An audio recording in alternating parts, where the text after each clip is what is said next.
Welcome back to the next ATM Forward Podcast. My name's Rhett Needham, and I will be your host today. We have an exciting guest, David Hayenga with Meirtran. We will be discussing how he got into the industry, how he has grown his business, and how he thinks the future looks like of the industry. Welcome, David. Thanks for joining us.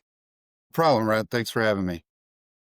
Yeah, I was really excited to get to interview you because I've known you for quite a few years now. And when you first started with Meirtran, you were in accounting. You were just the accountant, different owners, whole different type of business. And now you're the owner. So can you tell us a little bit about your background, how you started, and how you've grown the business?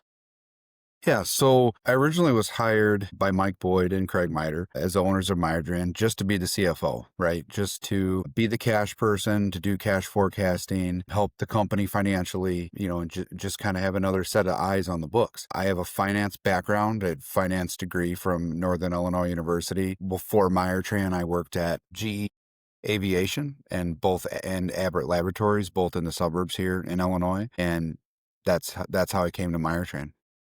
That's awesome. So when was that aha moment or that moment you decided, you know what, I think I could own this business and buy it from the previous owners? So I started with Meirtran in 2014, late 2014. I think it was the week of Christmas. I would say early 2019. Both Mike and Craig had expressed some interest in getting out of the business. They had put in their time, put in 20 plus years in the business. And I thought to myself, why not do this? May of 2019, we purchased the business. It kind of went gas pedal down from there and decided to really get into the bank branding, bank deployments, processing of other people's ATMs that, owned, to be on that kind of side and just kind of grow numbers and grow the business. Yeah, because when I worked with Mike back in the day, the business was great, but ever since you've been involved and you started owning it, I've seen it personally grow, and you've taken a whole different approach. What have you done different than them, and why, and how's that helped your business? So we've tried to develop a model much like FedEx, where we go to one area and do as many things in that area as we can and come back. We've added some cash courier services to our business. We've done some deposit and coin services, unrolling of coin, delivering of coin to places. We did dabble in the Bitcoin space a little bit early on, but that's kind of gone along the wayside. And then we've started to dabble in the gaming side of the business here in Illinois too. So we're able to send a technician to a certain area and do a bunch of things in that area and come back and really help grow profitability, help expand margins, and then really expand the business and things we can do for both individuals and also the banks and credit unions. Yeah, so for the people that don't know, in 2019 when you bought it, a lot of companies have either gone out of business, had to get bought out, or their business is declining.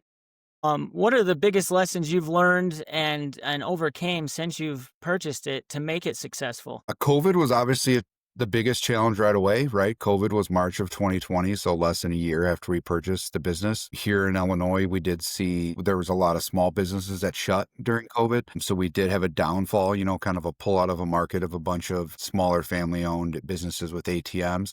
But one of the biggest things I've learned is just document everything. A lot of people in our business will do ATMs without contracts. I don't feel like that's a good idea. We had some older relationships out there without contracts that came back to bite us in certain areas. I would say when bidding on new business, right, always get some kind of documentation from them. Never just believe, hey, my ATM's the best on the block, right? Get a processing report from somebody. Everyone who has ATM currently have access to them. So you can really document your ROI and what you want to make in the business. And just don't value your time and value your employees' time. Don't do something for break even. We're all in business to make money. We don't want to gouge people, right? There are a lot of people in the ATM industry that could be perceived as shady, and that's obviously not where you want to be, but make it a fair contract for both parties. Yeah, and that is I know you're in an area that's, there's a lot of competition, a lot of, you can say, shady things going on back and forth. And it seems like ever since I've known you, people really respect you in the industry and respect what you're doing. How do you keep your employees happy while also making your customers happy? Because I know you have an accounting background and I have a sales background. Those are two different backgrounds in my book, but it seems like you've created a healthy balance and done it well on both sides. Well, on the customer side, what I always preach to people and preach to, people who are getting into the ATM business that may call me and say, hey, I want to buy an ATM from you. I want to process with you. Help me out. You have to make things win-win for you and the customer. Your company has to win. The customers have to win. You can't have win-lose or lose-win in any of those scenarios. Either you're going to be unhappy and lose money, or the customer is going to be unhappy and feel like they're treated not fairly, and then they're just going to leave and go to someone else. So the biggest thing you have to be win-win, which again, be fair. We're a small family-based company, right? 12 technicians and 4 office staff. And so it is very competitive in our market. Chicago suburbs, Northern Illinois, Southern Wisconsin. There's a lot of really good ATM deployers in our area. And how you differentiate yourself from people is just being customer focused, making sure they're happy, making sure they win, but also letting them know that the contract has to be fair to you as a business owner too. You're providing the ATM, the money, you're taking on all the risk and doing all the work. So you can't give them 60, 70, 80% of the profit. I've had plenty of people asking me for that, and it's just not sustainable to do that. On the employee side, you just take care of your employees, right? Because they're taking care of your business. I was always taught, take care of the people who take care of you. Give your employees good raises, work with them on PTO, work when they need time off, during the week, even last minute, do what you can. There's plenty of times where I've done ATM routes or installs or come in and left the office and went in the field for the day because someone needed a last minute day off. And that's just, I, as a business owner, want the employees to look out for Meirtran and look out for our ATMs, look out for our customers. Well, what do? You take care of them, right? And they'll take care of you in return. So the biggest thing is to treat them, as family and friends and as not as employees. I love it. Yeah, I think when you do treat them like that, you get better work as well in return, and you've shown that. So, a lot's changed right now. I know everyone's a little down. What's the biggest change you've seen in the industry over the past couple years? I think just the technology aspect, right? Cards are becoming more prevalent. I know we have had more than a handful of large festivals in the Chicagoland area who have went cashless, right? So big events that we used to supply dozens of ATMs for just no longer have any ATMs. They don't even accept cash, right? Not at the gate, not for beer, not for food.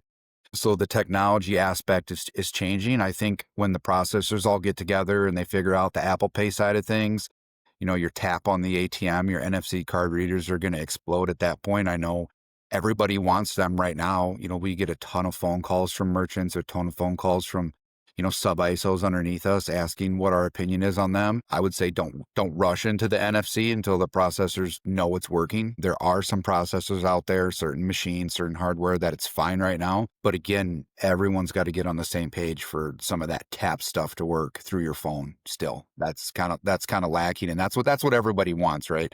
Everyone wants to just put their phone up to the ATM and get cash. And unfortunately, it's not there yet. But I think that's all coming, and that's going to be one of the biggest things on how the industry changes is we continue to move. Cash isn't dying by any means. Cash is dying at certain places, large event centers, large public places. Totally agree. Where do you see the future in 10 years from now? Because I have a lot of people I talk to that I can't believe, they say cash is dying. They say the ATM won't even be around in 5 years. And I don't believe that, but what do you think, and how are you shaping your business to outlast that? I think that in 10 years, there's going to be a lot less ATMs than there are now, just the same as there'll be less banks, right? Bank acquisitions, credit union acquisitions are becoming more prevalent. In our area, we've even had a credit union buy a bank, which 10, 15 years ago would have been unheard of, right? So everything is going to scale down. I think you're going to see a lot of these fringe ATMs where people are making 50, 60 bucks a month. That's just not going to be sustainable. Price of ATMs are going to skyrocket with the tariffs. Cost of business is skyrocketing, right? Cost of money is so high right now that you can't afford to have an ATM in a business and make 50 bucks a month. It's not feasible. So I think you're going to see consolidation of ATMs, consolidation of ATM companies. I know we get several phone calls a year from people with smaller ATM companies that say, hey, I want out, I have 10, 20, 40, 100 ATMs, please buy my route. So I think you're just going to see further consolidation of that where you have fewer ATM owners and fewer ATMs out there because people can't afford to keep them fringe ATMs out there. You have an ATM that makes $50 a month and you have $4,000 in it and that gets stolen. How long does that take you to get your capital back, right? It's, Exactly. the risk doesn't outweigh the monthly income, unfortunately. And yeah, I guess I have a question for you as well because I've thought of this. I don't know how it is in Chicago, but when sometimes I go to a restaurant and I use my credit card, they automatically tap a 3% fee onto that. Yeah. And so you're paying the surcharge, Venmo, all those things. They're charging fees. Do you think if the cost of cash goes down at some point, and retailers are actually charging us to use our credit cards, do you think that will bring more ATMs back into the industry at all? I mean, that could take years, but do you think that has any effect at all? I think in certain locations it could. I think it's all going to be based off of the location's needs. What does the owner want, right? Does the owner not want his employees to touch cash? We've lost a lot of sites because we've had people come and say, "Hey, we're a fast food joint or we're a 24/7 convenience. We don't want this carousel of employees we have at the counter who we don't really know or don't exactly trust handling cash, right?" So they've gone cashless because of that. Not anything to do with us or cash in the industry or cash in the world. It's just they don't want people touching cash. So I think it's solely based on location, location of the festival, type of event, type of store, any of that, and who owns it, right? Certain people believe card over cash. Certain people believe cash over card. So I think it's solely by location whether you're going to see, pockets of ATMs pop back up or disappear, vice versa. Has your company got into any of the cashless ATMs, cash to card or cash breaking? I know that's becoming a whole different business model for some people in the ATM industry. And I know as an industry, we're going to have to evolve at some Yeah. point. So do you see that being a future? We have not dabbled in that space yet. We've had a couple people ask us and we've just decided not to. I know there are a couple different programs out there from vendors, cash to card, where you can just lease the equipment or you can own it, where the cash becomes yours. If you are going to do a cash to card machine and you want to own it, and then that cash becomes yours, you're now an MSB, right? You're now a money service business because you're exchanging that, which details a whole another level of due diligence. That's kind of why we haven't dabbled down there. I don't want to be I don't want Meirtran to be an MSB per se, right? Because that affects all the other due diligence that I'm already doing for my bank, my local bank, the bank that has the loans on the company, the bank that has the line of credit on the company, Pathward, our sponsor bank. So there's just a lot of extra variables that entails. Although I have seen there are a lot of good products out there right now. I've seen them in Chicago, multiple places, where we have ATMs. I've seen, the cash to card out there. Well, I'll end on a question that I get a lot, but there's a lot of new people coming in the ATM industry, and you see it on Facebook and you see it on Instagram, and you almost feel bad because we've been in it so long and we know how hard it is. But what are the common mistakes that new operators are making or newer companies are making that you would say they should avoid to continue on and grow their business? Well, things I would say one blindly buying an ATM off the internet from someone you don't know, because somewhere probably buried in their terms of selling you that ATM for costs, they're taking either a part of your surcharge or they're charging you to process. There are plenty of us out here who will process your ATM transactions for free and give you some technical support. So I would say that's the biggest mistake is people will send me a quote and say, "Hey, the quote you gave me for the ATM, is like $500 more expensive than this one off the internet." Well, that person's selling you the ATM under cost because it says right on there they're taking 10% of your surcharge, right? And they didn't read that. If it sounds too good to be true, it is too good to be true. I tell people that all the time. 100%. I would always recommend buying ATMs. If you're new in the business, find someone in your area who's doing ATMs. They can get you an ATM fast. They probably have a couple in a box, brand new under warranty still. They can help you program it. They can program it for you for a few dollars. They can probably even come install it for you for free, on their routes, when they're by their ATMs.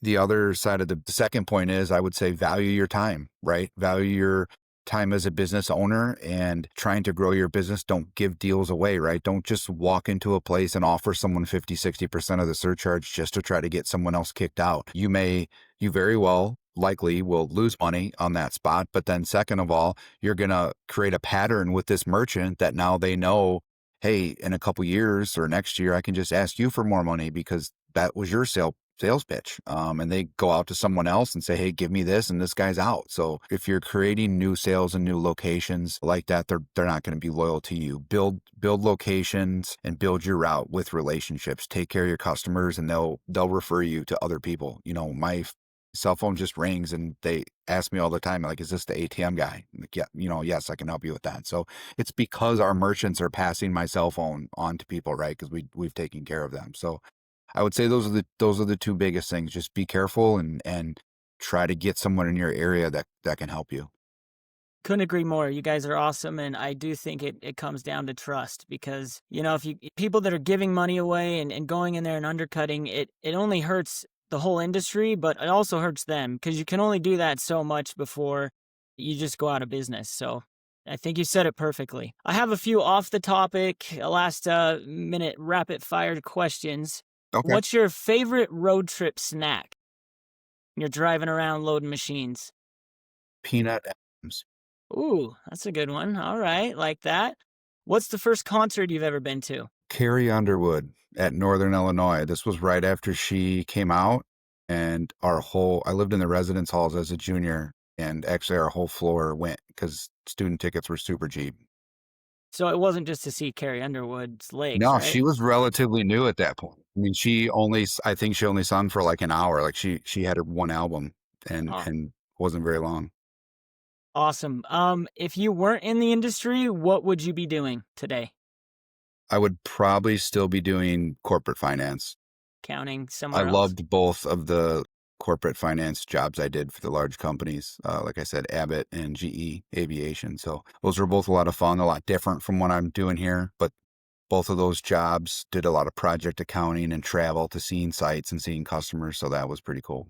Awesome. One last one. I think I know the answer, but our listeners probably don't. What's one hobby you wish you had more time for? Traveling. I don't get to travel near as much. Most of my travel is either work related or softball related at this point, and that's two things I've been trying to pare back, right, and take some more time to travel with my friends and my family. So definitely, there's a lot of boxes I want to check off traveling wise, and go from there. So Sweet. Well, I appreciate your time today. It was nice talking to you, and look forward to seeing you. yeah, thanks for having me, and I'll see you at NAC in a couple weeks. All right. Sounds good. Thanks.